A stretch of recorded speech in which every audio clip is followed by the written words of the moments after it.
மக்கள் பிரச்சனையை பற்றி நான் பேசணும்னு நினைக்கிறேன். ஏன்னா இன்னைக்கு நம்ம அரசியல் என்பது மக்களுக்காக தான் இந்த அரசியல்.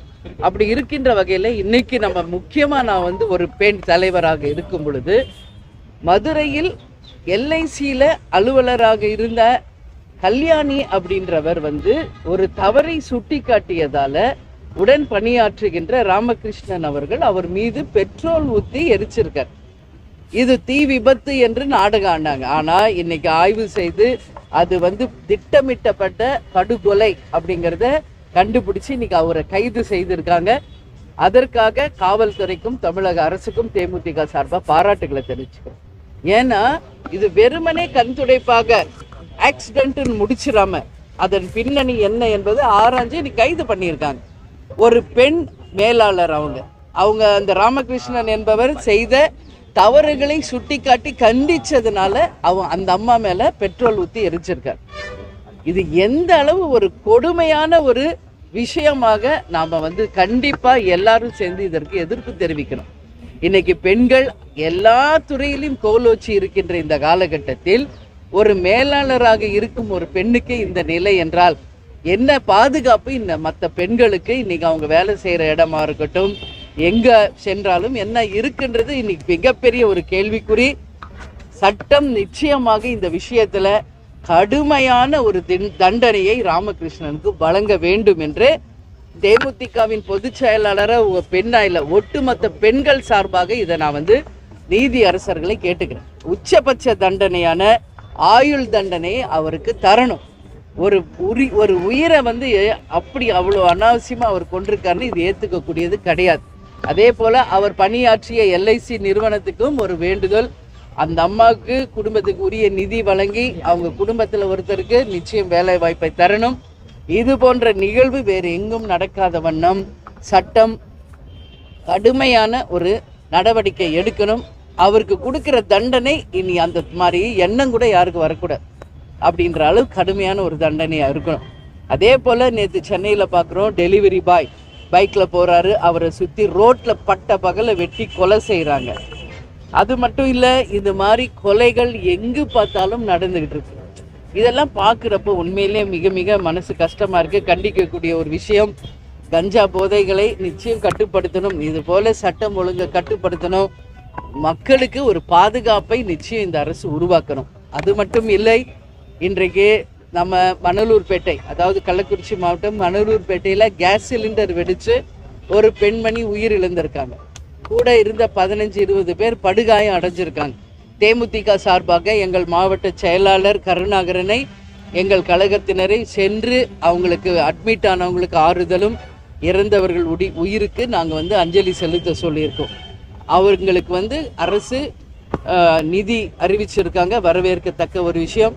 ஆனால் இது போன்ற ஒரு பொது இடத்தில் இந்த மாதிரி நிகழ்வுகள் நடக்காத வண்ணம் முன்கூட்டியே காவல்துறை பாதுகாப்பு தரணும்னு சொல்லி நான் கேட்டுக்கிறேன். ஏன்னா இது போல சிலிண்டர் வெடிக்கிறது, கேஸ் பலூன் வெடிக்கிறது, பட்டாசு தொழிற்சாலையில் விருதுநகரில் இது மாதிரி பல விபத்துகள் எங்கு பார்த்தாலும் நடக்கு.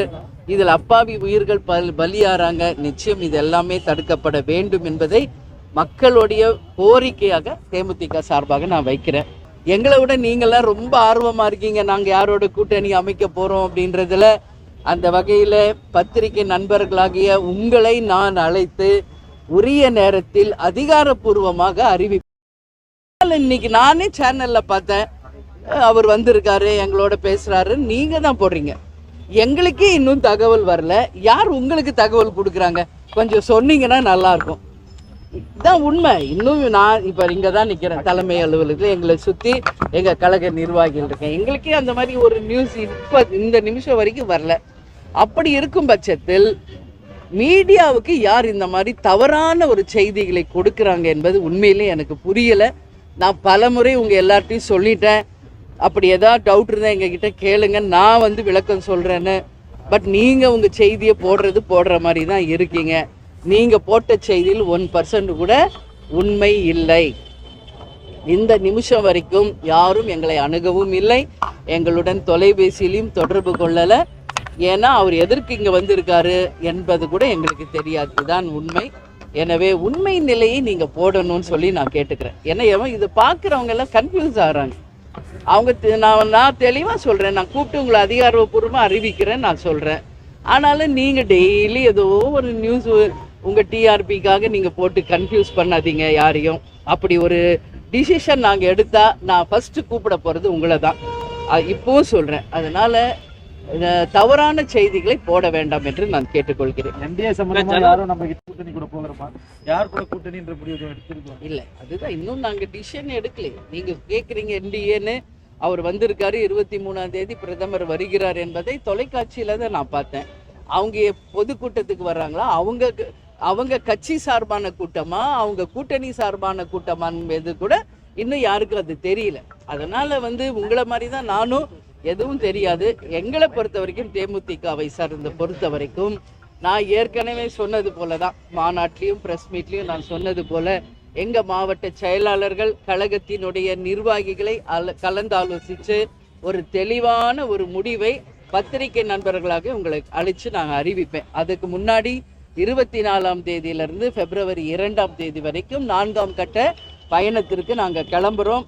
அதுவும் ஏற்கனவே திட்டமிட்டபடி அந்த பயணமும் நாங்கள் செய்ய இருக்கிறோம். அதாவது உள்ளம் தேடி இல்லம் நாடி மற்றும் மக்களை தேடி மக்கள் தலைவர் 4ஆம் கட்ட பயணம் நாங்கள் தொடர இருக்கிறோம் என்பதையும் தெரிவிச்சுக்கிறேன்.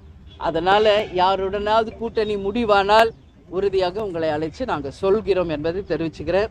அதே மாதிரி பாலிமர் சேனல், நீங்கள் தான் அன்றைக்கி வந்தீங்க. உங்ககிட்ட நான் ஒன்று கேட்டுக்கிறேன். உங்களுக்கு எல்லாமே இங்கே என்ன நடக்குதுன்னு தெரியும். அவர் பேர் வைக்கணுன்னாரு. நான் உள்ள ஆஃபீஸ்க்குள்ளே வாங்க பேர் வைக்கிறேன்னு தான் சொன்னேன். இவ்வளோதான் அன்றைக்கி நடந்தது. அதுக்குள்ளே நீங்கள் ஏதோ அவரை பிடிச்சி தள்ளின மாதிரியும் ஏதோ இந்த மாதிரி தயவு செஞ்சு தப்பானதை நீங்கள் முன்னூறு பண்ணக்கூடாது. இவ்வளோ பேர் நிற்கிறாங்க, டெய்லி இவ்வளோ பேர் சாப்பிட்றாங்களே, ஏதாவது ஒரு பாசிட்டிவ் நியூஸோ ஒரு ப்ளஸ் நியூஸோ ஏதாவது போடுறீங்களா? அப்புறம் அந்த குழந்தைக்கு நான் தான் பேர் வச்சேன். அவங்களுக்கு வேண்டிய மரியாதை செலுத்தி தான் நான் அனுப்புகிறேன். ஏன்னா 12:30 நான் சொல்கிறேன், டைம் ஆயிடுச்சு, சாப்பாடு போட்டு நான் ஆஃபீஸ்க்குள்ளே வரேன், நான் பேர் வைக்கிறேன்னு தான் சொல்கிறேன். அதுக்குள்ளே நீங்கள் ஒரு தவறான செய்தியை இனிமேல் போட வேண்டாம் என்பதை எல்லா பிரச்சனையும் வச்சுக்கிட்டு உங்ககிட்ட சொல்கிறேன். ஏன்னா இங்கே நடக்கிறது அத்தனையும் நல்ல விஷயங்கள் தான் நடந்துகிட்டு இருக்கு. அதையெல்லாம் நீங்கள் எதுவும் காமிக்க மாட்டேங்கிறீங்க. இல்லாத ஒரு விஷயத்தை பூதாகரமாக்கி மக்கள் மத்தியில் உங்கள் டிஆர்பி ஏற்றணுன்றதுக்காக தேமுதிகவை தயவு செஞ்சு பயன்படுத்தாதீங்க. அப்படி ஏதாவது டவுட் இருந்தால் என்கிட்ட டைரெக்டாக கேளுங்க. நான் உங்களை டெய்லி கூப்பிட்டு பேசுகிறேன். உங்கள் டவுட்ஸ் எது இருந்தாலும் கேளுங்க, நான் சொல்கிறேன். அதுக்கு பதில் தப்பு செய்தியை தயவு செஞ்சு போட வேண்டாம். இது கடைகோடியில் இருக்கிற தொண்டர் வரைக்கும் அந்த சேனல்ஸ் மேலே கடும் கோபத்தை இது உண்டாக்குது. அது வேண்டாம். நான் ஃப்ரெண்ட்லியாக இருக்கணும்னு நினைக்கிறேன். நீங்களும் அதே ஃப்ரெண்ட்லியை நீங்களும் காப்பாற்றிக்கணும்னு சொல்லி நான் கேட்டுக்கிறேன். கூட்டணி குறித்து நாங்கள் உறுதி செஞ்சிட்டோம், உரிய நேரத்தில் அறிவிப்போம் அப்படின்னு சொல்லிட்டு மாநாட்டில் நீங்கள் அறிவிப்பு செஞ்சீங்க. ஆனால் இப்போ கூட்டணி குறித்து இன்னும் முடிவெடுக்கல அப்படின்ற ஒரு முடிவு எடுக்கலன்னா எங்கள் கட்சிக்குள்ளே நாங்கள் கலந்து ஆலோசிச்சிருக்கோம். புரியுதுங்களா? முடிவு எடுத்துட்டோம்னா எங்கள் மாவட்ட கழக செயலாளர் மீட்டிங் நடந்தது இல்லையா, அவங்களோட பேசி எப்படி ஒரு டிசிஷன் எடுக்கணும் என்பதை அவங்க கருத்துக்களை நான் கேட்டிருக்கிறேன். உங்களுக்கு தெளிவாகவே சொல்லியிருக்கேன். ஒரு ஃபார்ம் கொடுத்தோம், அவங்க எந்த கூட்டணிக்கு போகணும் டிக் பண்ணி கொடுத்துருக்காங்க. கீழே ஒப்பீனியனும் கொடுக்க சொல்லியிருக்கோம். அவங்க ஒப்பீனியனையும் அவங்க விருப்பம் யாருடன் செல்லணும் என்பதை கொடுத்துருக்காங்க. ஸோ அது நாங்கள் கலந்து ஆலோசிச்சிருக்கோம். ஒரு டிசிஷன் எப்போ வரும்னா, ஒரு கூட்டணி என்பது அந்த கட்சிகளோட பேசி அவங்க தலைமை யார் இருக்காங்களோ அவங்க அறிவிக்கும் போது, இங்கே தலைமை கழகத்தில் நாங்கள் அறிவிக்கும் போது அது ஆதாரபூர்வமானது, அஃபிஷியலானது.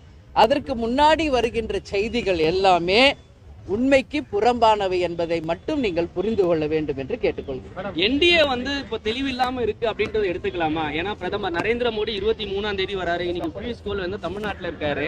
ஆனா உங்களுக்கு அழைப்பு எதுவும் இல்லை அப்படின்றீங்க.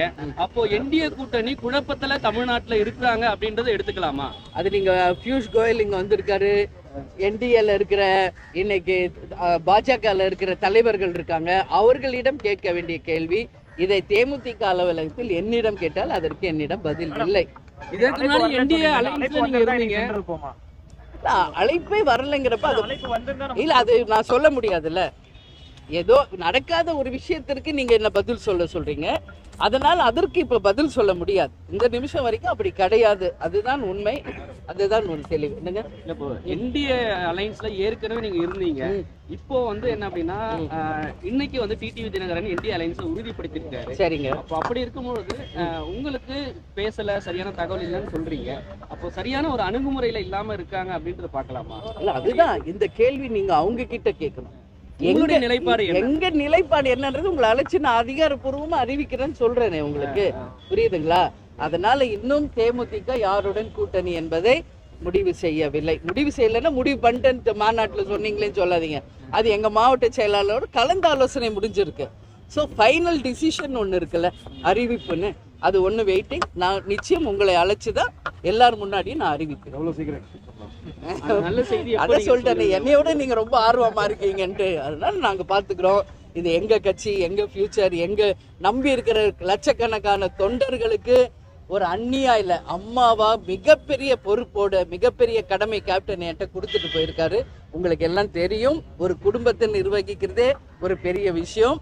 அப்படி இருக்கிறப்ப இவ்வளோ பெரிய ஒரு கட்சி மிக மிக பொறுப்புடன் மிக மிக அந்த பொறுப்புணர்வோடு நான் இருக்கேன். நிச்சயமாக உரிய நேரத்தில் அறிவிக்கிறேன். பியூஷ் கோயில இருந்து அழைப்பு இன்னைக்கு வந்ததுன்னா நீங்க போய் பேசுறதுக்கு தயாரா இருக்கீங்களா? ஒருவேளை உங்களுக்கு அழைச்சானா, சென்னையில தான் இருக்கிறாரு, எல்லாரையும் பார்த்துட்டு இருக்காரு, உங்களுக்கு அழைப்பு வந்தா நீங்க போறதுக்கு தயாரா இருக்கிறீங்களா? இல்ல, அப்படி வந்துச்சுன்னா உங்களுக்கு நான் சொல்றேங்க. இந்த நிமிஷம் வரைக்கும் வரல.